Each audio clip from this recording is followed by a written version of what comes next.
നമ്മുടെ പുതിയ കാലഘട്ടത്തിൽ നാം ഏറെ ശ്രദ്ധേയമായി ചർച്ച ചെയ്യുന്ന ഒരു വിഷയമാണ് സാമ്പത്തിക രംഗം. സമ്പത്ത് എന്നുള്ളത് ഏതൊരു മനുഷ്യൻ്റെയും ഏതൊരു പ്രസ്ഥാനത്തിൻ്റെയും നിലനിൽപ്പിന് അനിവാര്യമായ ഘടകങ്ങളാണ്. മൂല്യമുള്ള വസ്തുവോ പണമോ ആഭരണമോ സ്വത്തോ ഏത് ഗണത്തിലും നമുക്ക് സമ്പത്തിനെ ഉൾക്കൊള്ളിക്കാൻ സാധിക്കും. നമുക്കറിയാം, വിവിധങ്ങളായിട്ടുള്ള ദർശനങ്ങൾ വെച്ച് പുലർത്തുന്ന പ്രസ്ഥാനങ്ങൾ നമുക്ക് നാട്ടിലുണ്ട്. സമ്പത്തിനോട് അമിതമായിട്ടുള്ള ഭ്രമം കാരണം പലിശയിൽ അധിഷ്ഠിതമായിട്ടുള്ള സമ്പദ് വ്യവസ്ഥയ്ക്ക് ആക്കം കൂട്ടുന്ന വിഭാഗങ്ങൾ നമ്മുടെ നാട്ടിലുണ്ട്. എന്നാൽ പൂർണ്ണമായിട്ടും സമ്പത്തിനോട് വിരക്തി കാണിച്ചുകൊണ്ട് സാമ്പത്തിക രംഗം തീരെ വേണ്ട എന്ന് വാദിക്കുന്നവരും ഉണ്ട്. എന്നാൽ ഇസ്ലാമിക ദർശനം ഇതിനെല്ലാം വിഭിന്നമായി ഒരു മധ്യമമായിട്ടുള്ള നിലപാടാണ് സ്വീകരിച്ചിട്ടുള്ളത്. നമുക്കറിയാം, നമ്മുടെ കാലഘട്ടത്തിൽ നമ്മുടെ സമൂഹത്തിൽ നമുക്ക് കാണാൻ സാധിക്കും വിവിധങ്ങളായിട്ടുള്ള എക്കണോമിക് സോഴ്സസ്. ഈ എക്കണോമിക് അല്ലെങ്കിൽ സാമ്പത്തിക സ്രോതസ്സുകൾ വൈവിധ്യങ്ങൾ കാണുന്നതും ആ സാമ്പത്തിക സ്രോതസ്സുകളിൽ നിന്ന് ഉണ്ടാകുന്ന അതിൻ്റെ പ്രതിഫലങ്ങളിലും വൈവിധ്യം കാണാൻ സാധിക്കും. ജോലിയിൽ നിന്ന് ലഭ്യമാകുന്ന കൂലിയും ശമ്പളവും, ഏതെങ്കിലും ഒരു വസ്തുവകയിൽ നിന്ന് നമുക്ക് ലഭിക്കുന്ന വാടകയും, ബിസിനസ്സിൽ നിന്നോ കച്ചവടത്തിൽ നിന്നോ ലഭിക്കുന്ന ലാഭവും, നിക്ഷേപങ്ങൾക്ക് ലഭിക്കുന്ന പലിശയും, വിവിധങ്ങളായിട്ടുള്ള ഏജൻസികൾക്ക് ലഭിക്കുന്ന കമ്മീഷനുകളൊക്കെ സാമ്പത്തിക സമാഹരണത്തിൻ്റെ വൈവിധ്യങ്ങളായിട്ടുള്ള പ്രതിഫലങ്ങളാണ്. ഇവിടെയാണ് ഇസ്ലാം സാമ്പത്തികമായി നാം പുലർത്തേണ്ട വിശുദ്ധിയും സാമ്പത്തികമായി നാം സമാഹരിക്കുമ്പോൾ നമ്മുടെ ജീവിതത്തിൽ നാം പാലിക്കേണ്ട നിയമനിർദ്ദേശങ്ങളും കൃത്യമായിട്ട് പ്രതിപാദിച്ചിട്ടുള്ളത്. ഈ തസ്കിയത്ത് സംഗമത്തിൽ നാം ചർച്ച ചെയ്യുന്നത് സാമ്പത്തിക വിശുദ്ധിയെക്കുറിച്ചാണ്.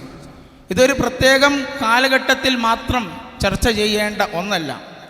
നമ്മൾ ഇവിടെ രണ്ട് തലങ്ങളിൽ ഊന്നിക്കൊണ്ടാണ് ഈ ചർച്ച മുന്നോട്ട് പോകുന്നത്.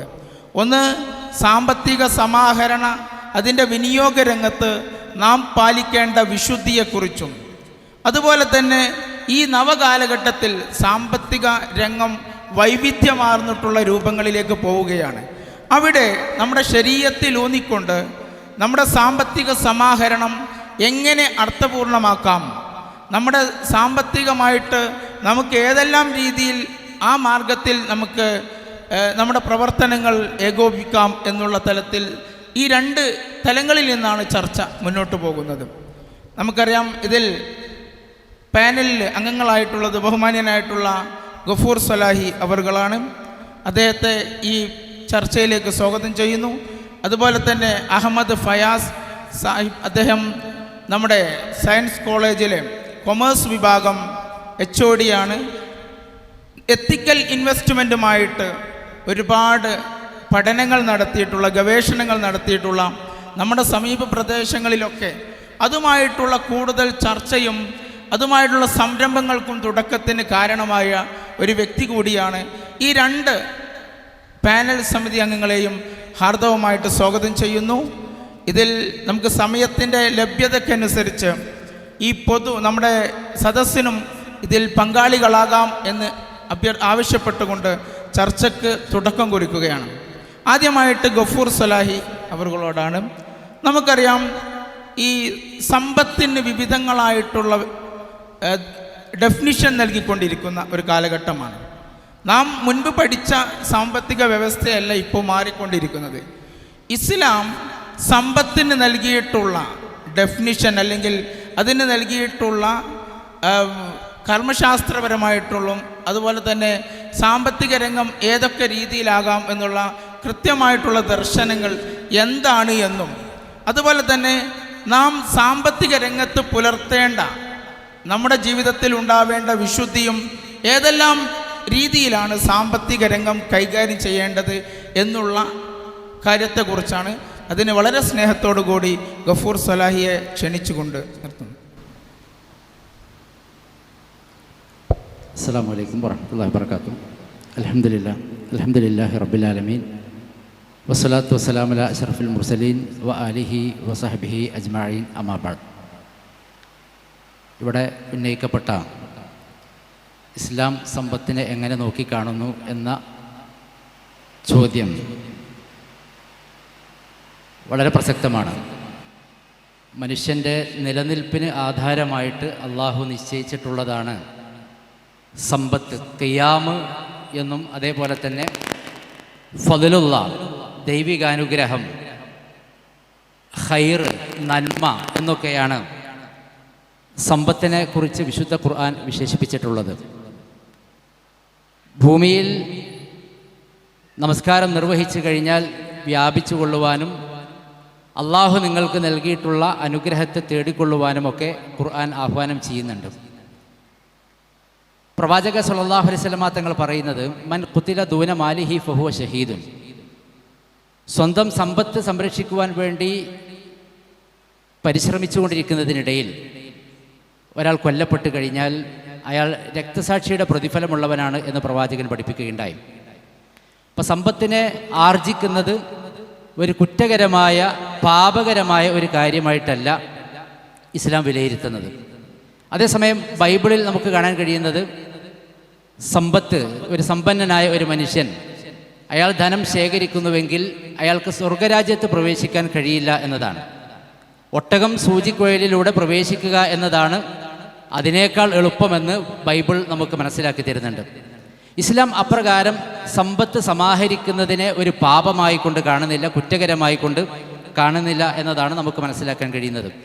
സാമ്പത്തിക രംഗത്ത് വളരെ പ്രധാനമായും ശ്രദ്ധിക്കേണ്ട ഒരു കാര്യം, ഏത് വിധത്തിൽ സമ്പാദിച്ചു എന്നും ഏത് രൂപത്തിൽ അത് വിനിയോഗിച്ചു എന്നും കൃത്യമായി കൊണ്ട് ചോദ്യം ചെയ്യപ്പെടും എന്നത് അള്ളാഹുവിൻ്റെ റസൂൽ സ്വല്ലല്ലാഹു അലൈഹി വസല്ലമ തങ്ങൾ നമുക്ക് പഠിപ്പിച്ചു തരുന്നുണ്ട്. പരലോകത്ത് വരുമ്പോൾ ഒരു അടിമയുടെ 2 കാൽപാദങ്ങൾ എടുത്തു വെക്കാൻ കഴിയില്ല എന്ന് പറഞ്ഞുകൊണ്ട് പ്രവാചകൻ പറയുന്നത്, ചില കാര്യങ്ങളെക്കുറിച്ച് അവനോട് ചോദിക്കാതെ അതിന് മറുപടി നൽകാതെ പറയാൻ കഴിയില്ല, മുന്നോട്ട് പോകാൻ കഴിയില്ല എന്നതാണ്.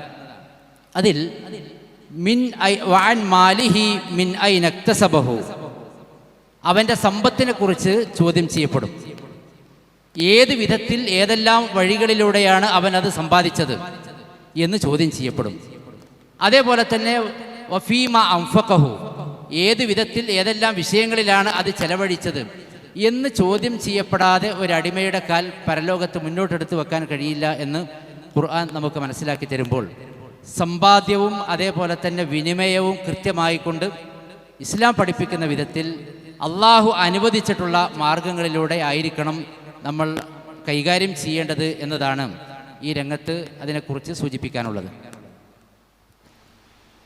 ഇതിൽ സമ്പത്തിൻ്റെ സമാഹരണം ഒരു അപരാധമല്ല എന്നും അതുപോലെ അതിൻ്റെ വിനിയോഗം കാര്യക്ഷമമാക്കുന്ന രീതിയിലുള്ള ഇസ്ലാമിക ദർശനങ്ങൾ പാലിക്കുക, വിശുദ്ധി കൈവരിക്കുക എന്നുള്ളതാണ് അതിനുള്ള മാർഗമെന്നുമാണ് ഗഫൂർ സ്വലാഹിയുടെ സംസാരത്തിൽ നമുക്ക് മനസ്സിലായിട്ടുള്ളത്.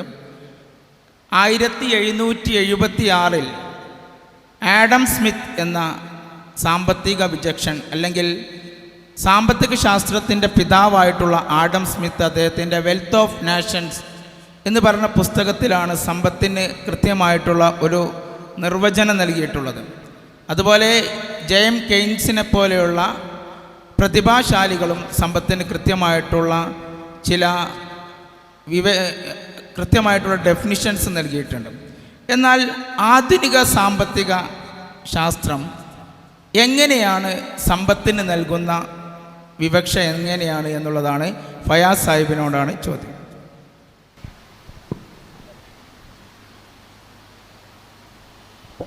അസ്സലാമു അലൈക്കും വറഹ്മത്തുള്ളാഹി വബറകാതുഹു. നേരിട്ട് തന്നെ വിഷയത്തിലേക്ക് കടക്കുകയാണ്, കുറഞ്ഞ സമയമുള്ളൂ. ആദ്യം തന്നെ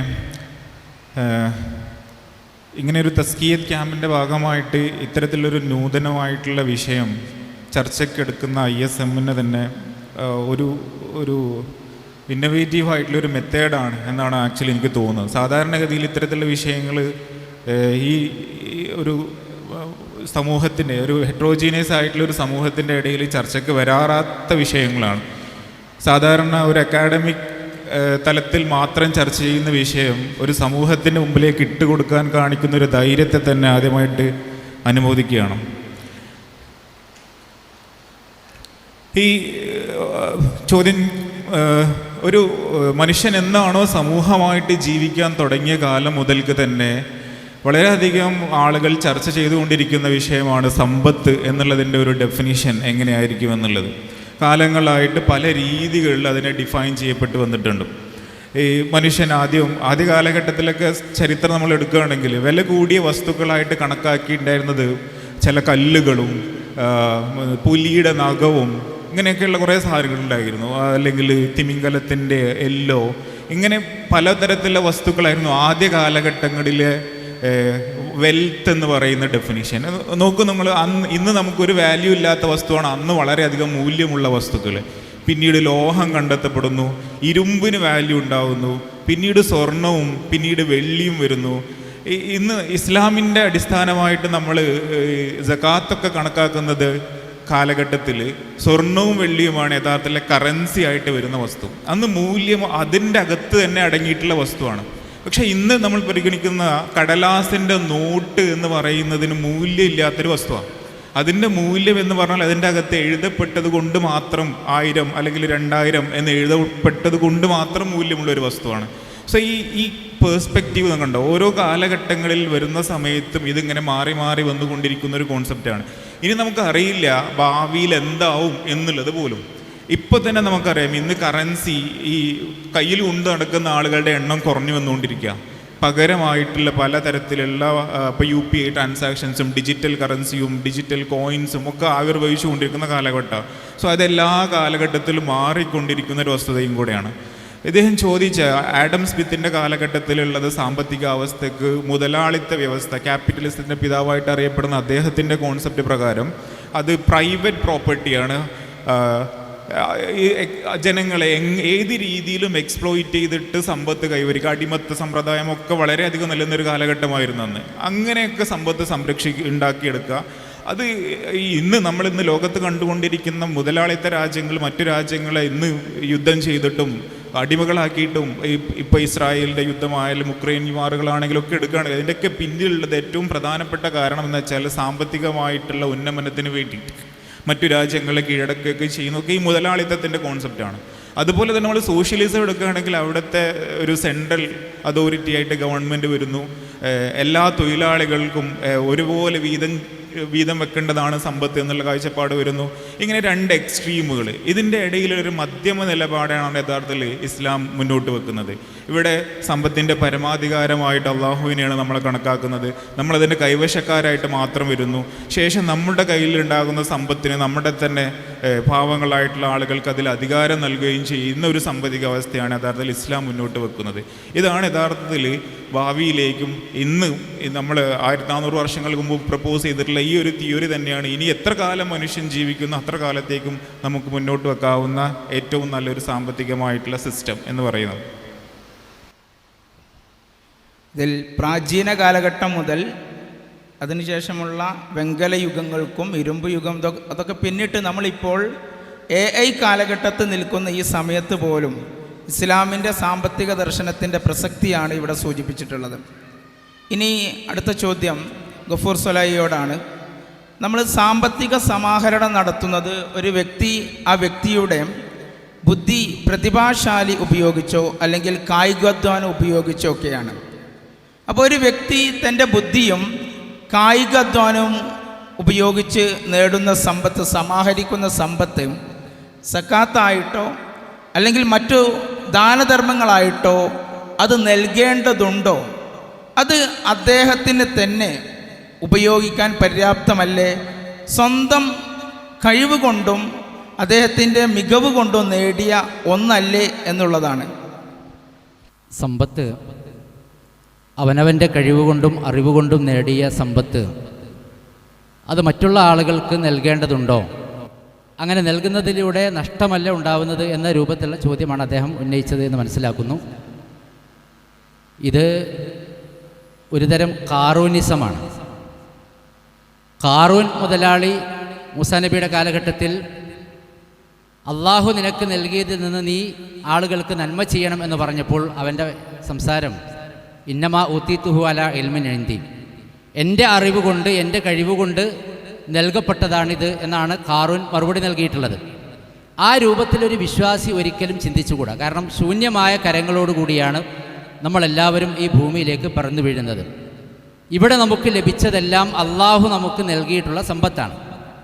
അതുകൊണ്ടാണ് വിശുദ്ധ ഖുർആൻ പറയുന്നത് വ ആതൂഹും മിൻ മാലില്ലാഹില്ലദീ ആതാക്കും. അള്ളാഹുവിൻ്റെ ധനത്തിൽ നിന്ന്, അള്ളാഹു നിങ്ങൾക്ക് നൽകിയിട്ടുള്ള അള്ളാഹുവിൻ്റെ ധനത്തിൽ നിന്ന് അവർക്ക് നിങ്ങൾ നൽകണം എന്ന് ഖുർആൻ പറയുന്നു. അപ്പോൾ മറ്റുള്ള ആളുകൾക്ക് നൽകാനുള്ള സമ്പത്ത് അള്ളാഹു നമ്മുടെ പക്കൽ തന്ന് ഏൽപ്പിച്ചതാണ്. ആ ഒരു ബോധത്തോടു കൂടിയായിരിക്കണം നമ്മുടെ സമ്പത്തിനെ നമ്മൾ സമീപിക്കേണ്ടതും കൈകാര്യം ചെയ്യേണ്ടതും. അതേപോലെ തന്നെ ഞാൻ സമ്പത്ത് ചെലവഴിച്ച് കഴിഞ്ഞാൽ അതൊക്കെ തീർന്നു പോകും, അത് എനിക്ക് നഷ്ടമാണ് ഉണ്ടാക്കുക എന്ന ചിന്ത ഒരിക്കലും വിശ്വാസിക്കുണ്ടായിക്കൂടാ. ഒരിക്കൽ റസൂലുള്ളാഹി സ്വല്ലല്ലാഹു അലൈഹി വസല്ലമ തങ്ങൾ സ്വഹാബത്തിനോട് ചോദിക്കുകയുണ്ടായി, അയ്യുക്കും മാലു വാരിഥിഹി അഹബ്ബു ഇലൈഹി മിൻ മാലിഹി. നിങ്ങളിൽ ആരാണ് സ്വന്തം സ്വത്തിനേക്കാൾ അനന്തരാവകാശിയുടെ സ്വത്തിനെ ഇഷ്ടപ്പെടുന്നത് എന്ന് പ്രവാചകൻ ചോദിക്കുകയുണ്ടായി. സ്വഹാബത്ത് പറഞ്ഞു, അള്ളാഹുവിൻ്റെ ദൂതരെ, ഞങ്ങളിൽ ഓരോ ആളുകൾക്കും അവനവൻ്റെ സമ്പത്താണ്, അവനവൻ്റെ സ്വത്താണ് അനന്തരാവകാശിയുടെ സ്വത്തിനേക്കാൾ ഏറ്റവും പ്രിയപ്പെട്ടത് എന്ന് പറഞ്ഞപ്പോൾ പ്രവാചകൻ അവർക്കൊരു ബോധം പകർന്നു കൊടുക്കുകയാണ് ചെയ്തത്. റസൂലുള്ളാഹി സ്വല്ലല്ലാഹു അലൈഹി വസല്ലമ തങ്ങൾ മറുപടി നൽകിയത് ഫ ഇന്ന മാലഹു മാ ഖദ്ദമ വ മാലു വാരിഥിഹി മാ അഖറ. ഒരാളുടെ സമ്പാദ്യം എന്ന് പറഞ്ഞാൽ അയാളുടെ ജീവിതകാലത്ത് മുൻകൂട്ടി ചെലവഴിച്ചതെന്തോ അതാണ് അയാളുടെ സമ്പത്ത്.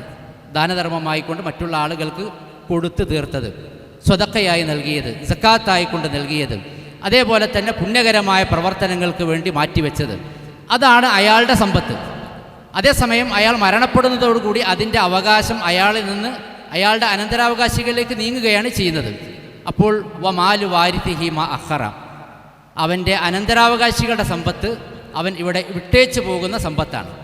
അവിടെ ബാക്കിയാക്കി പോകുന്ന സമ്പത്ത് എന്തോ അത് അവൻ്റേതല്ല, അത് അവൻ്റെ മക്കളുടേതും അതേപോലെ തന്നെ ഇണകളുടേതും സഹോദരങ്ങളുടേതും മാതാപിതാക്കളുടെയും ഒക്കെ ആയിട്ടുള്ള മറ്റനന്തരാവകാശികളുടെ സ്വത്തായിക്കൊണ്ട് അത് മാറുന്നു എന്നതാണ് ഇസ്ലാം പഠിപ്പിക്കുന്നത്. അപ്പോൾ ദാനധർമ്മത്തിലൂടെ ഒരു മനുഷ്യൻ സമ്പത്ത് അവനവൻ്റേതാക്കി മാറ്റുന്നു, സ്വന്തത്തിലേക്ക് വേണ്ടി ഇൻവെസ്റ്റ് ചെയ്യുന്നു എന്ന ഒരു ചിന്താഗതിയാണ് ഇസ്ലാം ഇതിലൂടെ വളർത്തിക്കൊണ്ടുവരുന്നത്. സമ്പത്തിൻ്റെ കൈകാര്യകർത്താക്കൾ നമ്മളാണെങ്കിലും അതിൻ്റെ പരമമായിട്ടുള്ള അധികാരി അള്ളാഹുവാണ് എന്നാണ് അദ്ദേഹത്തിൻ്റെ സംസാരത്തിൽ നിന്ന് നമുക്ക് മനസ്സിലായിട്ടുള്ളത്. ഇനി ഈ സാമ്പത്തിക സമാഹരണം പല രീതിയിലുമാകാം എന്നുള്ള സങ്കല്പങ്ങൾ നമ്മുടെ നാട്ടിലും പരിസരങ്ങളിലും നടക്കുകയാണ്. ഈ സാമ്പത്തിക സമാഹരണവുമായിട്ട് ബന്ധപ്പെട്ട് ആധുനിക സാമ്പത്തിക ലോകം അതിൽ വല്ല മൂല്യങ്ങളും കൽപ്പിക്കുന്നുണ്ടോ എന്നുള്ളതാണ്. വല്ല വാല്യൂസും സാമ്പത്തിക സമാഹരണത്തിന് അവർ കൽപ്പിക്കുന്നുണ്ടോ എന്നുള്ളതാണ് ഫയാസ് സാഹിബിനോടാണ് ചോദ്യം. മൂല്യം ഓരോ സമൂഹത്തിനും അതിൻ്റേതായിട്ടുള്ള അവരുടേതായിട്ടുള്ള ചില മൂല്യങ്ങളില്ല എന്ന് നമുക്ക് പറയാൻ പറ്റില്ല. ഉണ്ടാവാറുണ്ട്. സമൂഹത്തിൻ്റെ മൂല്യങ്ങൾ ആ സമയബന്ധിതമായിട്ടും കാലഘടനക്കനുസരിച്ചും വ്യത്യസ്തപ്പെട്ട് കൊണ്ടുവരുന്നുകൊണ്ട് കൃത്യമായിട്ടുള്ള ഒരു മൂല്യഘടന ഏത് കാലഘട്ടം നമുക്ക് കാണാൻ പറ്റില്ല. ഒരു എക്സാമ്പിൾ പറയുകയാണെങ്കിൽ ഇപ്പോൾ നമ്മൾ ഇപ്പോൾ സമൂഹത്തിൽ ഏറ്റവും വലിയ പ്രശ്നമായിട്ട് ലഹരിയെ കാണുന്നുണ്ട്. ലഹരിക്കെതിരെ നമ്മളൊരു പോരാട്ടത്തിന് ഇറങ്ങുന്ന സമയത്ത് ഗവൺമെൻറ് നമ്മുടെ കൂടെയുണ്ട്. പക്ഷെ ഒന്ന് ആലോചിച്ച് നോക്കുക, ഗവൺമെൻറ് തന്നെയാണ് ഇവിടെയുള്ള ലഹരി വിൽപ്പന നടത്തുന്ന സ്ഥാപനങ്ങൾ നടത്തിക്കൊണ്ടിരിക്കുന്നത്. മദ്യം അവരുടെ തന്നെ ഔട്ട്ലെറ്റുകളിലൂടെ വിൽപ്പന നടത്തിക്കൊണ്ടിരിക്കുന്ന ഗവൺമെൻറ് ലഹരിക്കെതിരെ ഗവൺമെൻറ് വിൽക്കുന്ന ചില കാര്യങ്ങൾ അനുവദിക്കപ്പെടുകയും മറ്റുള്ളത് ഹെറാമാണ് എന്ന് പറയുന്ന ഒരു രീതി ഒന്ന് ആലോചിച്ച് നോക്കുക. അതിലുണ്ടാകുന്നൊരു പ്രശ്നമുണ്ട്. ആ ലഹരി ഏതായിക്കോട്ടെ, ഏത് വസ്തുക്കളായിക്കോട്ടെ, മനുഷ്യൻ്റെ ബുദ്ധിഭ്രമം സംഭവിക്കുന്ന ഏതുണ്ടെങ്കിലും അതെല്ലാം ഹെറാമാണ് എന്നുള്ളതാണ് ഇസ്ലാമിൻ്റെ കോൺസെപ്റ്റ്. അത് ഇപ്പോൾ പക്ഷേ ഗവൺമെൻറ് അങ്ങനെ പറയാൻ പറ്റില്ല. കാരണം ഗവൺമെൻറ് തന്നെ വിറ്റുകൊണ്ടിരിക്കുന്ന ഒരു സാധനം തെറ്റാണെന്ന് പറയുന്നതിൽ അവർക്ക് പ്രശ്നം നേരിടും. ഇതാണ് യഥാർത്ഥത്തിൽ പലപ്പോഴും സംഭവിക്കുക. പല മൂല്യങ്ങളുണ്ടെങ്കിൽ പോലും എല്ലാവരും അവരുടേതായിട്ടുള്ള രീതിയിൽ അതിനെ വ്യാഖ്യാനിക്കുകയാണ് ചെയ്യുക. ഇപ്പോൾ എത്തിക്കലായിട്ടുള്ള ഇപ്പോൾ ESG എന്ന് പറയുന്ന ഒരു കോൺസെപ്റ്റ് ഉണ്ട്. എൻവിയോൺമെൻറ്റിനെ പ്രൊട്ടക്റ്റ് ചെയ്യാനും വേണ്ടിയിട്ടും അതുപോലെ സോഷ്യലായിട്ടും ഗവൺമെൻറ്റിലായിട്ടുള്ള ഇഷ്യൂസിനൊക്കെ പ്രൊട്ടക്റ്റ് ചെയ്യാനൊക്കെ വേണ്ടിയുള്ള പോളിസികളുണ്ട്. നമ്മളെ കമ്പനികൾക്കൊക്കെ ആണെങ്കിൽ അവരുടെ കോർപ്പറേറ്റ് സോഷ്യൽ റെസ്പോൺസിബിലിറ്റി എന്ന് പറഞ്ഞാൽ CSR പ്രാക്ടീസസുകളുണ്ട്. പക്ഷേ ഇതിൻ്റെയൊക്കെ ഡെഫിനേഷൻസ് എന്ന് വെച്ചാൽ കാലങ്ങൾക്കനുസൃതമായിട്ട് ഇങ്ങനെ വ്യത്യാസപ്പെട്ടു പോകുന്നതാണ്. നിയതമായിട്ടൊരു ഘടന ഇതിനില്ല. അതുകൊണ്ട് തന്നെ ഇത് പലപ്പോഴും പരാജയപ്പെടുകയാണ് ചെയ്യുക. ചില സ്ഥലങ്ങളിലേക്ക് എത്തുന്ന സമയത്ത് അത് അപ്ലിക്കബിൾ ആവും, ചില രാജ്യങ്ങളിൽ ഇത് ഉണ്ടാവും, മറ്റു ചില രാജ്യങ്ങളിൽ ഇത് പറ്റില്ല. ഇപ്പോൾ നമ്മുടെ നാട്ടിലെ മദ്യം പോലെയല്ല മറ്റു പല രാജ്യങ്ങളിലും മദ്യം എന്ന് പറഞ്ഞാൽ അത് സാധാരണ വീട്ടിടങ്ങളിൽ തന്നെ കാണുന്നതാണ്. അച്ഛനും അമ്മയും മക്കളും എല്ലാവരും കൂടെ ഇരുന്നിട്ട് മദ്യപിക്കും. അത് അവിടുത്തെ ഒരു കൾച്ചറും സൊസൈറ്റിയും അങ്ങനെയാണ് അതിൽ രൂപപ്പെടുത്തിയിട്ടുള്ളത്.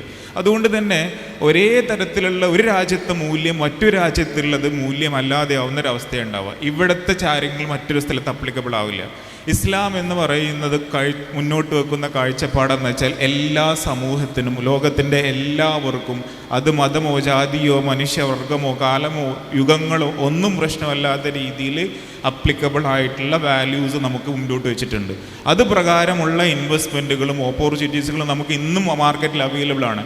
പലതിൽ നിന്നും നമ്മൾ ഇന്ന് മാറി നടന്നുകൊണ്ടിരിക്കുകയാണ് ചെയ്തുകൊണ്ടിരിക്കുന്നത്. നമ്മുടെ മൂല്യങ്ങൾക്ക് അനുസൃതമായിട്ടുള്ള വ്യത്യസ്തമായിട്ടുള്ള നൂതനമായിട്ടുള്ള ധനസമ്പാദന മാർഗങ്ങൾ പുതുതായിട്ട് മാർക്കറ്റുകൾ ഉണ്ട് എന്നുള്ളത് കൂടെ നമ്മൾ ഇതിൻ്റെ കൂടെ മനസ്സിലാക്കുക. മൂല്യങ്ങൾ ഓരോ ഭൂമിശാസ്ത്രപരമായിട്ടും അതുപോലെ തന്നെ ആ രാജ്യത്തിൻ്റെ സംസ്കാരവുമായി ബന്ധപ്പെട്ടതാണ് എന്നുള്ളതാണ് നമുക്ക് മനസ്സിലായിട്ടുള്ളത്. ഇനി നമുക്ക് ധനസമാഹരണ രംഗത്ത് പല വിധത്തിലും ധനം സമാഹരിക്കുന്ന വ്യക്തികളെ നമുക്ക് കാണാം. നേരത്തെ സൂചിപ്പിച്ചതുപോലെയുള്ള പലിശ പോലെയുള്ള അതുപോലെ തന്നെ ചൂതാട്ടത്തിലൂടെയൊക്കെ ധനസമാഹരണം നടത്തുന്ന ആളുകൾ നമ്മുടെ സമൂഹത്തിലുണ്ട്. എന്നാൽ ഒരു മുസ്ലിം തൻ്റെ ധനസമാഹരണത്തിൽ പാലിക്കേണ്ട പ്രധാനപ്പെട്ട നിബന്ധനകളും അതിന് ഏതെല്ലാം രീതിയിലുള്ള നിർദ്ദേശത്തിൽ അധിഷ്ഠിതമായിരിക്കണം നമ്മുടെ ധനസമ്പാദനം എന്നുള്ളതിനെക്കുറിച്ചാണ് ഗഫൂർ സലാഹി ഇതിനെക്കുറിച്ച്. അതിൽ ധനസമ്പാദനത്തിൻ്റെ രംഗത്ത് വിശുദ്ധ ഖുർആൻ നിർദ്ദേശിക്കുന്ന പ്രധാനപ്പെട്ട ഒരുപാട് സംഗതികളുണ്ട്. അതിലേറ്റവും പ്രധാനമായിട്ടുള്ളത് ഒന്ന് ഹലാലാവണം, ത്വയ്യീബാവണം എന്നതാണ്. വിശുദ്ധ ഖുർആൻ പറഞ്ഞല്ലോ, കുലു മിമ്മാഫിൽ അർളി ഹലാലൻ ത്വയ്യീബൻ, നിങ്ങൾ ഭൂമിയിലുള്ളതിൽ നിന്ന് ഹലാലും ത്വയ്യീബുമായത് നിങ്ങൾ ഭക്ഷിച്ചു കൊള്ളുക എന്ന് ഖുർആൻ നമ്മോട് നിർദ്ദേശിക്കുന്നുണ്ട്. അപ്പോൾ ഹലാലും ത്വയ്യീബുമാവുക എന്നതാണ് ഏറ്റവും പ്രധാനമായിട്ടുള്ള ഒരു കാര്യം. അതേപോലെ തന്നെ വഞ്ചന ഇത് ഒരിക്കലും ഉണ്ടാവാൻ പാടില്ല. കബളിപ്പിക്കലിലൂടെ മറ്റുള്ള ആളുകളുടെ സമ്പത്ത് അപഹരിച്ചെടുക്കുന്ന ഒരവസ്ഥ ഒരിക്കലും ഉണ്ടായിക്കൂടാ. അപ്പോൾ തനിക്ക് അർഹതപ്പെട്ട ഒരു സമ്പത്ത് മാത്രമേ ഒരാൾ ഉപയോഗിക്കാൻ പാടുള്ളൂ. അതുപോലെ അന്യായം കലർന്നു വരാൻ പാടില്ല. സംതൃപ്തി ഉണ്ടാവണം. മറ്റൊരാളുടെ സമ്പത്ത് നമുക്ക് ലഭിക്കുവാൻ അള്ളാഹു അനുവദിച്ചിട്ടുള്ള ആ മാർഗങ്ങളിലൂടെ നമ്മൾ സമ്പത്ത് സ്വായത്തമാക്കുമ്പോൾ അവിടെ കച്ചവടമൊക്കെ ആകുമ്പോൾ പരസ്പര സംതൃപ്തി ഉണ്ടാവണം എന്ന് കൃത്യമായി കൊണ്ട് ഖുർആൻ നമുക്ക് പഠിപ്പിച്ചു തരുന്നു.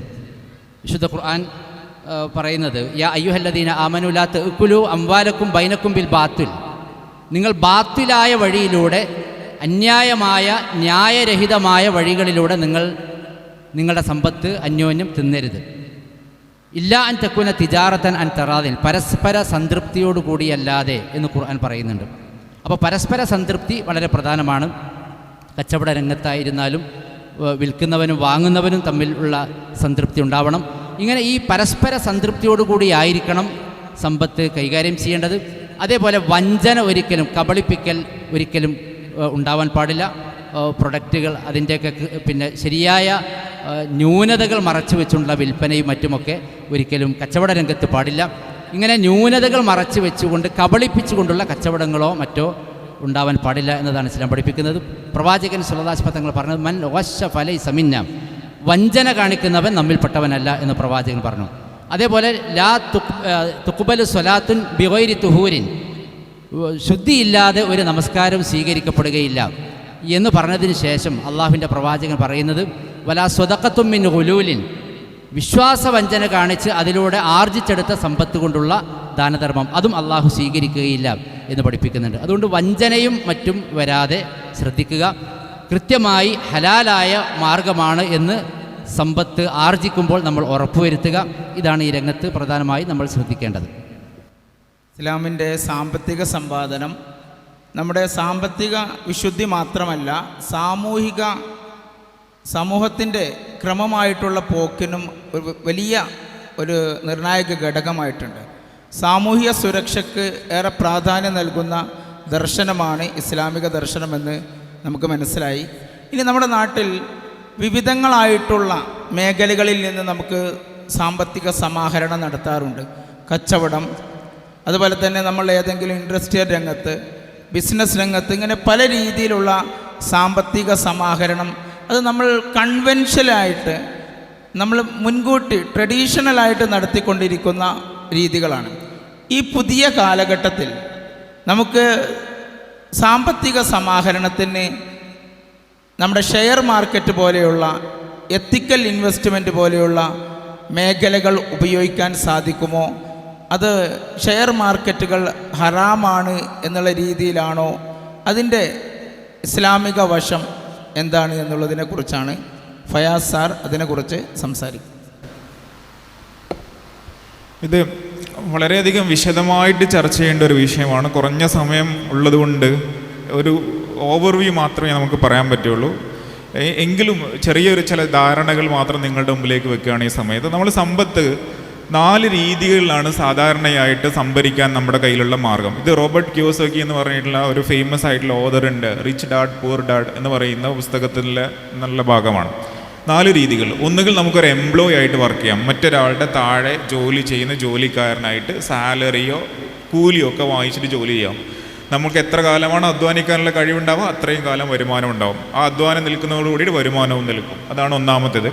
രണ്ടാമത് സെൽഫ് എംപ്ലോയിഡ് ആവുക, സ്വന്തമായിട്ടൊരു സ്കിൽ അക്വയർ ചെയ്തിട്ട് ഫ്രീലാൻസ് ആയിട്ടോ ഒക്കെ നമുക്ക് വേണമെങ്കിൽ സ്വന്തമായിട്ട് ജോലി ചെയ്യാം.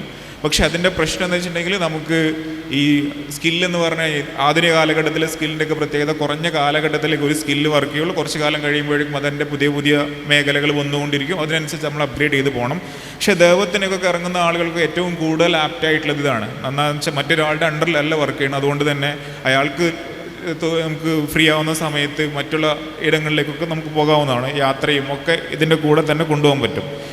ഇനി ഏറ്റവും പുരാതനമായിട്ട് നമ്മൾ അറിയുന്നതാണ് കച്ചവടം, ബിസിനസ് പോലെയുള്ള മാർഗ്ഗങ്ങൾ. നമ്മുടെ ഹദീസുകളൊക്കെ ഖദീജ ബീവിയുടെയും ഉസ്മാൻ റളിയല്ലാഹു അൻഹുവിൻ്റെയും അബൂബക്കർ റളിയല്ലാഹു അൻഹുവിൻ്റെയും ഒക്കെ പ്രധാനപ്പെട്ട വരുമാന മാർഗ്ഗമായിട്ടായിരുന്ന കച്ചവടമാണ്.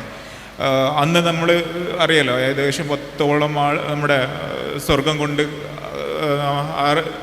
സന്തോഷ വാർത്ത അറിയിക്കപ്പെട്ട ആളുകൾ 2 പേര് തന്നെ അന്നത്തെ മില്യനേഴ്സാണ്. അത്രയധികം വെൽത്ത് ഉണ്ടായിട്ടുള്ളത് അവർക്ക് കച്ചവടത്തിലൂടെയായിരുന്നു. സോ ഈ കച്ചവടം എന്ന് പറഞ്ഞൊരു പ്രധാനപ്പെട്ട മാർഗ്ഗമാണ്. ഒരു സിസ്റ്റത്തെ തന്നെ ഓൺ ചെയ്യുന്ന ആളുകളാണ്. അവരവിടെ ഇല്ലെങ്കിലും കച്ചവടം നടത്തും.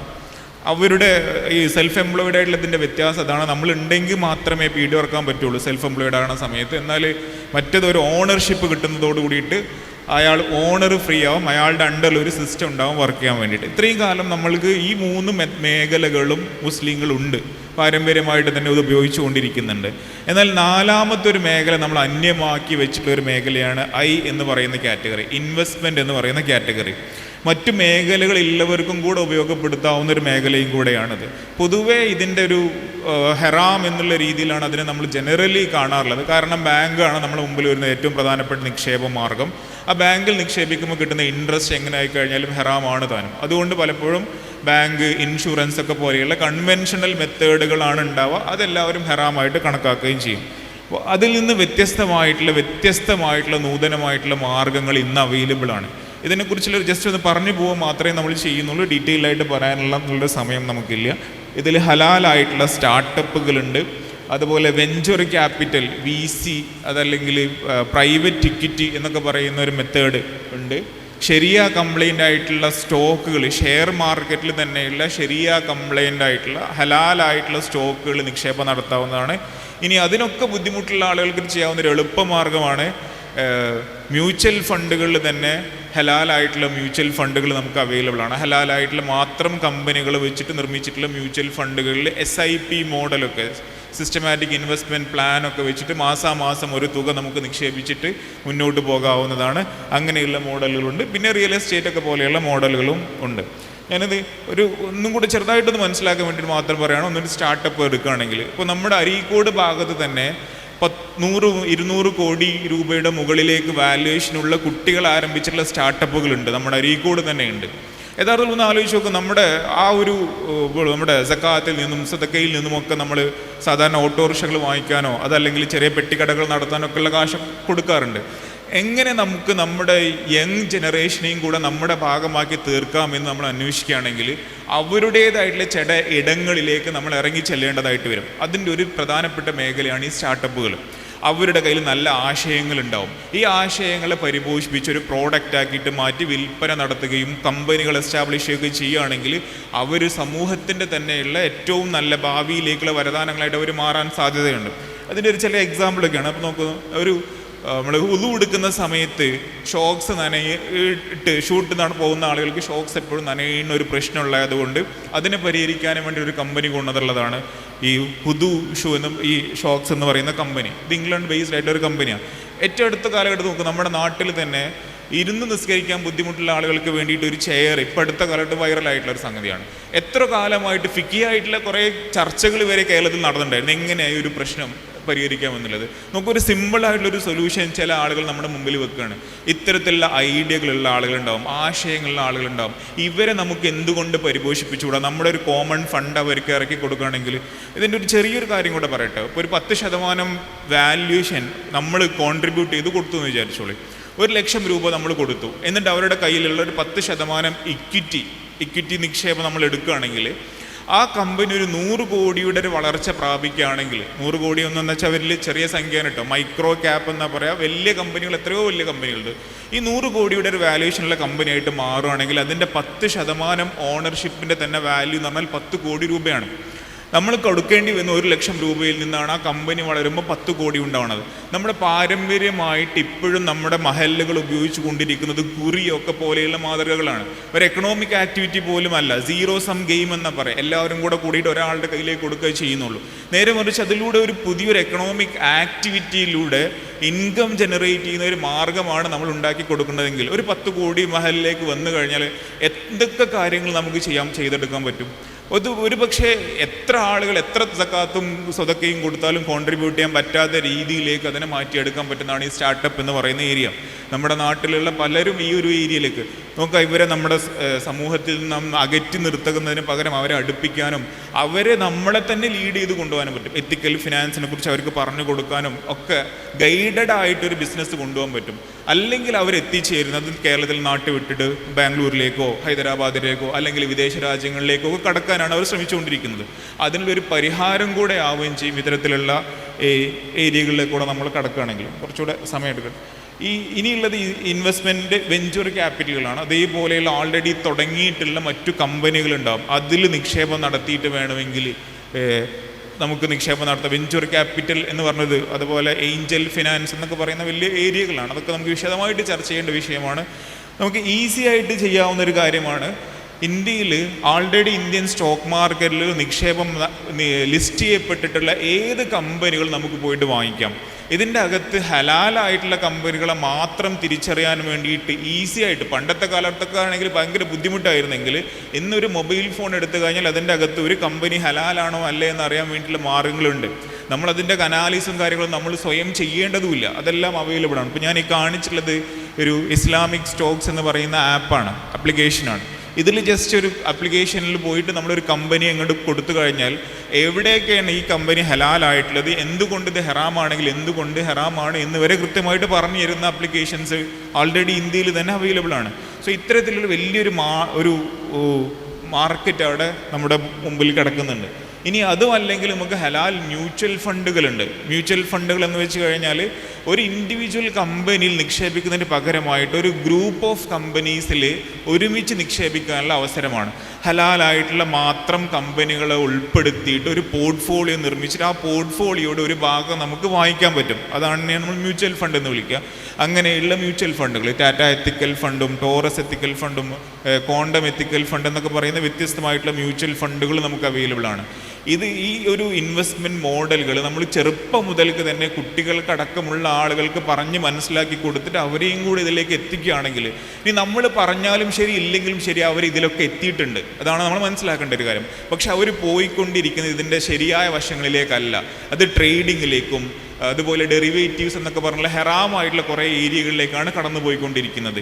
കൃത്യമായ ഗൈഡൻസോടുകൂടി നമ്മൾ പഠിപ്പിച്ചാലും ഇല്ലെങ്കിലും ശരി അവരവിടെ എത്തും. അത് ശരിയാണ്. ഇന്നത്തെ ന്യൂജനും അവരൊക്കെ ഈ ഒരു ലോകത്താണ് ജീവിച്ചുകൊണ്ടിരിക്കുന്നത്. പക്ഷെ അതിനേക്കാളും നല്ലത് നമ്മളവരെ ഗൈഡഡ് ആയിട്ട് ചെറുപ്പകാലം മുതൽക്ക് തന്നെ ഫിനാൻഷ്യൽ ലിറ്ററസി പറഞ്ഞ് മനസ്സിലാക്കി കൊടുത്തിട്ട് ഇത്തരത്തിലുള്ള ഇസ്ലാമിക് പോയിന്റ് ഓഫ് വ്യൂവിൽ എങ്ങനെ ഇൻവെസ്റ്റ് ചെയ്യാം എന്നും കൂടെ അവർക്ക് പറഞ്ഞ് മനസ്സിലാക്കി കൊടുക്കുക എന്നുള്ളതാണ് നമ്മൾ ഇന്നത്തെ കാലഘട്ടത്തിൽ ചെയ്യേണ്ട അത്യന്താപേക്ഷിതമായിട്ടുള്ള ഒരു കാര്യം.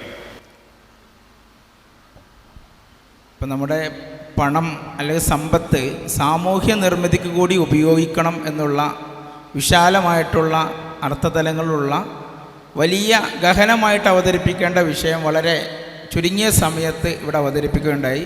ഫയാസ് സാറിന് നന്ദി അറിയിക്കുന്നു. ഇനി അടുത്തത് നമുക്കറിയാം, സാമ്പത്തിക സമാഹരണം പോലെ തന്നെയാണ് സമ്പത്തിൻ്റെ വിനിയോഗം. അത് പ്രത്യേകിച്ചും ഈ പോസ്റ്റ് കോവിഡ് കാലഘട്ടത്തിൽ, കോവിഡ് അനന്തരം നമുക്കറിയാം നമ്മുടെ സമൂഹത്തിൽ കാണപ്പെടുന്നത് പരമാവധി ആസ്വദിക്കുക എന്നുള്ള കാഴ്ചപ്പാടോട് കൂടി വന്നിട്ടുള്ള ഒരു യുവതലമുറയെ നമുക്ക് കാണാം. മുൻകാലങ്ങളിൽ നമ്മുടെ തലമുറകൾ സമ്പത്തിനെ കൃത്യമായിട്ട് അവർക്ക് കരുതി വെക്കുന്ന ഒരു സ്വഭാവം ഉണ്ടായിരുന്നു. ഹാബിറ്റ് ഓഫ് ത്രിഫ്റ്റ്, മിതവ്യയ ശീലം, ഇങ്ങനെയുള്ള ഒരുപാട് നല്ല ഗുണങ്ങൾ പുതിയ കാലഘട്ടത്തിൽ നമുക്ക് കാണാൻ സാധിക്കുന്നില്ല. എന്താണ് ഈ ഇത്തരത്തിലുള്ള പ്രത്യേകം ഈ കാലഘട്ടം നമ്മൾ ശ്രദ്ധിക്കേണ്ടത്? നമ്മുടെ മിതവ്യയം, അതുപോലെ സമ്പത്തിൻ്റെ വിനിയോഗം, ഈ കാര്യത്തിൽ നാം പുലർത്തേണ്ട പ്രത്യേക കാര്യങ്ങൾ എന്തൊക്കെയാണ് എന്നാണ് ഗഫൂർ സ്വലാഹിയോടാണ് ചോദ്യം. അതിൽ സമ്പത്ത് വിനിയോഗിക്കുന്നിടത്ത് വിശുദ്ധ ഖുർആൻ പറഞ്ഞത് മിതത്വമാണ് വിശ്വാസിയുടെ ശീലമായിട്ട് ഖുർആൻ പഠിപ്പിക്കുന്നത്. ഇബാദുർ റഹ്മാൻ്റെ വിശേഷണം പറഞ്ഞ ഭാഗത്ത് വല്ലദീന ഇദാ അൻഫഖു ലം യുസ്രിഫു വലം യഖ്തുറു വകാന ബൈന ദാലിക ഖവാമ. പരമകാരുണികൻ്റെ യഥാർത്ഥ ദാസന്മാർ അവർ ചെലവഴിക്കുന്ന സമയത്ത് അവർ പിശുക്ക് കാണിക്കുകയില്ല. അതേപോലെ ഇസ്രാഫ്, ദുർവ്യയം, ധൂർത്ത് അതും കാണിക്കുകയില്ല. ഇതിനിടയിലുള്ള ഒരു മധ്യമ നിലപാടായിരിക്കും വിശ്വാസികൾ സ്വീകരിക്കുക എന്നതാണ് ഇസ്ലാം പഠിപ്പിക്കുന്നത്. അത്യാവശ്യം ചെലവഴിക്കേണ്ട രംഗത്ത് അവിടെ ഒരു പിശുക്കും കാണിക്കാൻ പാടില്ല. പിശുക്ക് കാണിക്കുന്ന ആളുകൾ അവരെ വിശുദ്ധ ഖുർആൻ ആക്ഷേപിച്ച ഒരുപാട് രംഗങ്ങളുണ്ട്. അതേപോലെ പ്രവാചക സ്വല്ലല്ലാഹു അലൈഹി വസല്ലം തങ്ങളുടെ വചനങ്ങളിൽ ആക്ഷേപിച്ച രംഗങ്ങളുണ്ട്. അതേസമയം ഈ ദുർവ്യയം കാണിക്കുന്ന ആളുകളെ വിശുദ്ധ ഖുർആൻ പഠിപ്പിക്കുന്നത് അവർ ഇഖ്വാനു ഷയാത്വീൻ, പിശാചിൻ്റെ കൂട്ടാളികൾ എന്നാണ് അവരെക്കുറിച്ച് വിശേഷിപ്പിച്ചിട്ടുള്ളത്. ഈ ദുർവ്യയമാണ് പലപ്പോഴും നമ്മുടെ ജീവിതത്തിൽ ഒരു നിക്ഷേപം ഇല്ലാതിരിക്കുവാനും, അതേപോലെ തന്നെ നമ്മുടെ ഒരുപാട് ഈ രംഗത്ത് ആളുകൾ കടബാധ്യതയിൽപ്പെട്ടുകൊണ്ട് നിർബന്ധിതമായോ മറ്റോ ബാങ്കുകളെയും മറ്റുമൊക്കെ ആശ്രയിക്കേണ്ട ഒരു സാഹചര്യത്തിലേക്ക് പോകുന്നത്, ലോൺ എടുക്കുവാനും അതേപോലെയുള്ള സാഹചര്യങ്ങളിലേക്ക് പലപ്പോഴും പോകുന്നത് അത്യാവശ്യ ജീവിതത്തിൻ്റെ ആവശ്യങ്ങൾക്ക് വേണ്ടിയല്ല പലപ്പോഴും ലോണിലേക്ക് മറ്റൊക്കെ ആളുകൾ പോകാറുള്ളത്. ആർഭാടത്തിന് വേണ്ടി, ധൂർത്തിന് വേണ്ടി, അതേപോലെ പൊങ്ങച്ച പ്രകടനങ്ങൾക്ക് വേണ്ടിയാണ് ആളുകൾ സമ്പത്ത് ഇത്തരത്തിലുള്ള മാർഗങ്ങളിലൂടെ, അള്ളാഹു അനുവദിച്ചിട്ടില്ലാത്ത മാർഗങ്ങളിലൂടെ അനാവശ്യമായ രീതിയിൽ ലോൺ എടുത്തുകൊണ്ടും മറ്റുമൊക്കെ പലിശ കൊടുക്കേണ്ട ഒരു സാഹചര്യം ഉണ്ടാകുന്നത് എന്നാണ് നമുക്ക് മനസ്സിലാക്കാൻ സാധിക്കുന്നത്. അതുകൊണ്ട് ഇസ്രാഫും പാടില്ല, അതേപോലെ തന്നെ ബുഖ്ല്, ഇത് രണ്ടും പാടില്ല. അതിനിടക്കുള്ള ഒരു മധ്യമ നിലപാട് സ്വീകരിച്ചുകൊണ്ടായിരിക്കണം വിശ്വാസികൾ ഈ രംഗത്ത് പോകേണ്ടത് എന്നതാണ് ഓർമ്മപ്പെടുത്തുവാനുള്ളത്. അതിൽ നമ്മൾ ധൂർത്തിനും അതുപോലെ തന്നെ നമ്മുടെ പിശുക്കിനുമിടയിലുള്ള ഒരു മധ്യമ ഇസ്ലാമിൻ്റെ നിലപാടിൻ്റെ പ്രസക്തിയാണ് ഗഫൂർ സ്വലാഹി ഇവിടെ സൂചിപ്പിച്ചിട്ടുള്ളത്. ഇനി അവസാന ചോദ്യം ഫയാസ് സാറോട്. ഷെയർ മാർക്കറ്റ് പോലെയുള്ള മേഖലയിൽ പ്രവർത്തിക്കുന്ന ആളുകൾ അവരുടെ സക്കാത്തിനെ എങ്ങനെയാണ് കണക്കാക്കുന്നത് എന്നുള്ളതാണ്. ഷെയർ മാർക്കറ്റ് അറിയാവുന്ന ആളുകളാണെങ്കിൽ രണ്ട് രീതിയിൽ നമുക്കതിനെ അപ്രോച്ച് ചെയ്യാൻ പറ്റും. ഒന്ന്, നമ്മൾ സാധാരണ പോലെ ഇടയ്ക്കിടയ്ക്ക് വാങ്ങുകയും വിൽക്കുകയും ചെയ്യുന്ന ആളുകളായിട്ട്, അതായത് നമ്മൾ പണം ഉപയോഗിക്കുന്ന പോലെ തന്നെ ഷെയർ മാർക്കറ്റിൽ പണം നിക്ഷേപിക്കുകയും അതിടയ്ക്ക് വാങ്ങിക്കുകയും വിൽക്കുകയും ചെയ്യുന്ന ആളുകളാണ് എങ്കിൽ അതിൻ്റെ ഒരു രീതി എന്ന് വെച്ചാൽ അതിൻ്റെ മൊത്തത്തിലുള്ള വാല്യൂവിൻ്റെ, അതായത് മാർക്കറ്റ് വാല്യൂ എന്ന് പറയും. നമ്മൾ ഓരോ വർഷവും കഴിയുമ്പോൾ അടുത്ത ലൂണാർ ഇയർ ആകുമ്പോൾ 2.5% അതിൽ നിന്ന് ലഭിച്ചിട്ടുള്ള വരുമാനത്തിൻ്റെയും അതുപോലെ അതിൻ്റെ എക്സിസ്റ്റിംഗ് മാർക്കറ്റ് വാല്യൂവിൻ്റെയും കൂടെ തുകയുടെ 2.5% നൽകേണ്ടതായിട്ട് വരും. ഇനി അതല്ല, ദീർഘകാലത്തേക്ക് നമ്മളതൊരു പണം ആയിട്ട് ഉപയോഗിക്കാതെ പകരം ഒരു നിക്ഷേപം മാത്രമായിട്ടാണ് ഇത് ഉപയോഗിക്കുന്നത്. അതായത് ഇടയ്ക്കിടയ്ക്ക് വാങ്ങിക്കുകയോ വിൽക്കുകയോ ഒന്നും ചെയ്യാതെ അത് അവിടെ അങ്ങ് വെച്ച് അതിൽ നിന്ന് കിട്ടുന്ന വരുമാനം നമ്മൾ ഡിവിഡൻഡ് എന്ന് പറയും, കമ്പനികളുടെ ലാഭവിഹിതം കൈപ്പറ്റി അത് മാത്രമാണ് നമ്മൾ ഇൻകമായിട്ട് ഉപയോഗിക്കുന്നതെങ്കിൽ ആ ഇൻകത്തിൻ്റെ മാത്രം നൽകിയാൽ മതി. പക്ഷേ അങ്ങനെ ഇന്നത്തെ കാലഘട്ടത്തിൽ മെജോറിറ്റി ഓഫ് ആളുകളും ഇതെപ്പോഴും അതിലേക്ക് കാശിറക്കുകയും പിൻവലിക്കുകയും ഒക്കെ ചെയ്യുന്ന ആളുകളായതുകൊണ്ട് മൊത്തമുള്ള മാർക്കറ്റ് വാല്യൂവും അതിൻ്റെ പുറമെ അതിൽ നിന്ന് കിട്ടിയിട്ടുള്ള ഡിവിഡൻഡിൻ്റെയും കൂടെ 2.5% നൽകുന്നതാണ് ഏറ്റവും അഭികാമ്യമായിട്ടുള്ള കാര്യം. മറ്റേത് ദീർഘകാല നിക്ഷേപമായിട്ട് വെക്കുന്ന ആളുകൾ ഇന്നത്തെ കാലഘട്ടത്തിൽ കുറവാണ്. ഇടയ്ക്കിടയ്ക്ക് വാങ്ങൽ വിൽപ്പനകളൊക്കെ നടക്കാറുണ്ട്. അതുകൊണ്ട് ഏറ്റവും സേഫായിട്ടുള്ള അപ്രോച്ച് എന്ന് പറഞ്ഞു കഴിഞ്ഞാൽ മൊത്തം അതിൻ്റെ മാർക്കറ്റ് വാല്യൂം ഇൻകത്തിൻ്റെയും കൂടെയുള്ള കൂട്ടിയിട്ടുള്ള തുകയുടെ 2.5% തന്നെ സക്കാത്തായിട്ട് നൽകുന്നതാണ്. എന്ന് മാത്രമല്ല, നമുക്ക് കൂടുതൽ സക്കാത്ത് നൽകാൻ ഒരു അവസരം കിട്ടും എന്നുള്ള രീതിയിൽ കണക്കാക്കുകയാണെങ്കിൽ ഒരു പോസിറ്റീവായിട്ട് എടുത്താൽ മതി, എന്നാൽ ആ ഒരു പ്രശ്നം പരിഹരിക്കുകയും ചെയ്യും. ഓക്കെ, നമ്മൾ ഈ ചർച്ച സമാപിക്കുകയാണ്. ഇനി സദസ്സിന് ഇടപെടാനുള്ളൊരു സമയമാണ്. നമുക്കറിയാം, സാമ്പത്തികമായിട്ട് ബന്ധപ്പെട്ട രംഗമായതുകൊണ്ട് ചോദ്യങ്ങൾ കൂടുതൽ വരാനുള്ള സാധ്യതയുണ്ട്. 1-2 ആളുകൾക്ക് നമുക്ക് പൊതു വിഷയങ്ങളെക്കുറിച്ച്, അതായത് നമ്മൾ ഇതിൻ്റെ ഫിഖിയായിട്ടുള്ള വിഷയങ്ങളിലല്ലാതെ ഇവിടെ അവതരിപ്പിക്കപ്പെട്ട വിഷയവുമായി ബന്ധപ്പെട്ട് എന്തെങ്കിലും ക്ലാരിറ്റി ആവശ്യമുണ്ടെങ്കിൽ സദസ്സിന് ഇടപെടാനുള്ള അവസരമാണ്. അതിനായിട്ട് മൈക്ക് കൈമാറുന്നു. അസ്സലാമു അലൈക്കും. പിന്നെ ഈ മൾട്ടി ലെവൽ മാർക്കറ്റിംഗ് ഉണ്ടല്ലോ, അതിൻ്റെ എത്തിക്സുമായിട്ട് എന്താണ് തോന്നുന്നത്? MLM യഥാർത്ഥത്തിൽ ഈ വിഷയവുമായിട്ട് ബന്ധപ്പെട്ട് വരുന്ന കാര്യമല്ല, എന്നാൽ പോലും ഒരു വസ്തുവിൻ്റെ യഥാർത്ഥ ഒരു മൂല്യമുണ്ട്, ഫണ്ടമെൻ്റൽ വാല്യൂ എന്ന് പറയും. ആ ഫണ്ടമെൻ്റൽ വാല്യൂവിൻ്റെ മുകളിൽ നമ്മൾ ഇതിൻ്റെ മുകളിൽ ഒരു പെർസെൻറ്റേജ് ഓഫ് പ്രോഫിറ്റ് എടുത്തിട്ടാണ് ഒരു വസ്തു വിൽക്കുന്നതെങ്കിൽ അതാണ് നമുക്ക് ഹലാലായിട്ട് വരിക. നേരെ മറിച്ച് അത് ഇൻഫ്ലേറ്റഡ് ആക്കി മാറ്റുകയാണ്. ഇൻഫ്ലേറ്റഡ് ആവുന്ന വെച്ചാൽ ആളുകളുടെ എണ്ണം കൂടുന്നതിനനുസൃതമായിട്ട് അതിൻ്റേതായിട്ട് മൂല്യത്തേക്കാൾ കൂടുതൽ ആ വസ്തുവിൻ്റെ വില വർദ്ധിച്ചു വരുന്നൊരു സിസ്റ്റം ഉണ്ടെങ്കിൽ, അതിൻ്റെ അകത്ത് ഊഹം കടന്നു വരുന്നുണ്ടെങ്കിൽ, ഇങ്ങനെയൊക്കെയുള്ള സിറ്റുവേഷൻസിലാണ് അത് തെറ്റായി പോവുക. അപ്പോൾ MLM എന്നുള്ള സ്കീമിൽ സ്വാഭാവികമായിട്ടും സംഭവിക്കാറുള്ളത് അതാണ്. അതിൻ്റെ അകത്തുള്ള മൾട്ടി ലെവലാവുന്ന സമയത്ത് ഓരോരുത്തർക്കും അതിൻ്റെ ലാഭവിഹിതം നൽകേണ്ടി വരുന്നതുകൊണ്ട് തന്നെ അതിൻ്റെ യഥാർത്ഥ വസ്തുവിൻ്റെ ഫണ്ടമെൻ്റലായിട്ടുള്ള മൂല്യത്തെക്കാളും എത്രയോ അധികമായിരിക്കും അതിൻ്റെ യഥാർത്ഥത്തിലെ പ്രൈസ് വരുന്നത്. ഈ ഒരു കാര്യം കൊണ്ട് തന്നെ ആളുകൾ ഫൈനലായിട്ട് വരുന്ന പ്രോഡക്റ്റ് വാങ്ങിക്കുന്ന ആൾക്ക് പലപ്പോഴും ആ വസ്തുവിൻ്റെ യഥാർത്ഥ വിലയേക്കാളും എത്രയോ അധികം തുക നൽകേണ്ടതായിട്ട് വരുന്നുണ്ട്. അതോടുകൂടിയിട്ട് അതിൻ്റെ ആ ഇൻഫ്ലേറ്റഡ് ആയിട്ടുള്ള പോർഷൻ തെറ്റായിത്തീരും എന്നാണ് പ്രധാനമായിട്ടും പലരിലും കിട്ടിയിട്ടുള്ള ഒരു അഭിപ്രായം. ഇതൊരു ഫിക്കിയ വിഷയമായതുകൊണ്ട് തന്നെ ഞാൻ അതിൽ അത്രത്തോളം എക്സ്പേർട്ട് ആയിട്ടുള്ള ആളുമല്ല. അത് കൂടുതലായിട്ട് നിങ്ങൾ അന്വേഷിക്കുന്നതായിരിക്കും നന്നാവുക എന്നും കൂടെ ഞാൻ അറിയിക്കും. അപ്പം നമ്മൾ ഇവിടെ അവതരിപ്പിക്കപ്പെട്ട വിഷയം വലിയൊരു വിഷയത്തെ കുറഞ്ഞ സമയം കൊണ്ടാണ് നമ്മുടെ തസ്കിയത്തുൽ മാല്, ധനത്തിൽ നമ്മൾ കാക്കേണ്ട വിശുദ്ധിയെക്കുറിച്ചിട്ടാണ്. നമ്മൾ ഇസ്ലാമിക മൂല്യങ്ങൾ ഉയർത്തിപ്പിടിച്ചുകൊണ്ട് തന്നെ പുതിയ കാലത്ത് നമ്മളെല്ലാവരും തന്നെ സാമ്പത്തികപരമായിട്ട് അഭിവൃദ്ധി പ്രാപിക്കുക എന്നുള്ളത് തന്നെയാണ് ഇതിൻ്റെ ഒരു ചർച്ച. നമ്മുടെ സംഘടനയും പ്രസ്ഥാനവും സാമ്പത്തികമായിട്ട് നമ്മുടെ കാര്യക്ഷമ വർദ്ധിപ്പിക്കാൻ നൂതനമായിട്ടുള്ള കാര്യങ്ങൾ ഉപയോഗിക്കാം. അത് പൂർണ്ണമായിട്ടും ഇസ്ലാമിൻ്റെ മൂല്യങ്ങളിൽ അധിഷ്ഠിതമായിട്ടായിരിക്കണം എന്നുള്ളതാണ് കൂടുതൽ ചർച്ചക്കും പഠനത്തിനും വിധേയമാക്കേണ്ട ഒരു വിഷയമാണ്. ഇൻഷാ അല്ലാഹ് ISM ഇതിനൊരു തുടക്കം കുറിക്കുകയാണ്. വരും കാലങ്ങളിൽ നമുക്ക് ഇത്തരത്തിലുള്ള സംവിധാനങ്ങളും ചർച്ചകളും ഒരുക്കിക്കൊണ്ട് പുതിയ കാൽവെപ്പുകളിലേക്ക് മുന്നേറാം എന്നാണ് അറിയിക്കാനുള്ളത്. ഒരു സന്തോഷം എന്ന് പറയട്ടെ, നമ്മുടെ ISMൻ്റെ മലപ്പുറം ഈസ്റ്റ് ജില്ലയിലെ 2 യൂണിറ്റുകളിൽ ഈ ചെറിയ തരത്തിലുള്ള എത്തിക്കൽ ഇൻവെസ്റ്റ്മെൻറ്റുമായിട്ട് ബന്ധപ്പെട്ട സ്കീമുകൾക്ക് തുടക്കം കുറിച്ചിട്ടുണ്ട് എന്നുള്ള സന്തോഷം നിങ്ങളെ അറിയിക്കുന്നു. ആലുക്കൽ, അതുപോലെ കുനിയിൽ, അൻവാർ നഗർ യൂണിറ്റുകൾ, ഇത് തുടർ ചലനങ്ങൾ ഉണ്ടാവേണ്ടതാണ്. തുടർ പഠനം ആവശ്യമാണ്. സംഘടന, നമ്മുടെ സാമ്പത്തിക സാക്ഷരത കൂടുതൽ കൈവരിച്ചുകൊണ്ട് ഈ രംഗത്ത് മുന്നേറാൻ നമുക്ക് സാധിക്കട്ടെ. സർവശക്തൻ നമുക്ക് എല്ലാ തരത്തിലുള്ള അനുഗ്രഹങ്ങളും നൽകട്ടെ എന്ന് പ്രാർത്ഥിച്ചുകൊണ്ട് വളരെ സജീവമായി ചർച്ചയിൽ പങ്കെടുത്ത ഗഫൂർ സ്വലാഹിക്കും അഹമ്മദ് ഫയാസ് സാറിനും സംഘടനയുടെ കൃതജ്ഞത അറിയിച്ചുകൊണ്ട് നിർത്തുന്നു. അസ്സലാമു അലൈക്കും വറഹ്മത്തുള്ളാഹി.